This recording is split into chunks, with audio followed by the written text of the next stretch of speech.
मुफ्ती साहब के YouTube channels को सब्सक्राइब कीजिए। आस्क मुफ्ती तारिक मसूद।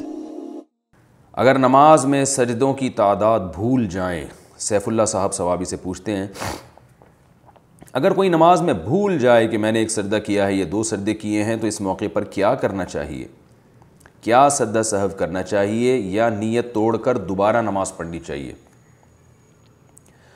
अगर आपने जब सजदा किया था, सजदे में के दौरान ही आप भूल गए कि पहला सजदा है या दूसरा सजदा है, तो सजदे के दौरान अगर आप भूले हैं तो गालिब गुमान पर पहले अमल करें कि आपका गुमान किस तरफ जा रहा है, ज़्यादातर गुमान आपका क्या है।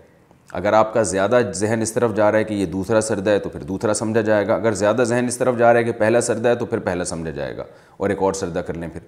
लेकिन अगर बिल्कुल दरमियान में ही है, दोनों तरफ बराबर बराबर ख्याल जा रहा है, तो फिर आप इसको पहला सजदा समझें और एहतियातन एक और सजदा करें आप, तो हो सकता है वो दूसरा या फिर तीसरा सजदा हो।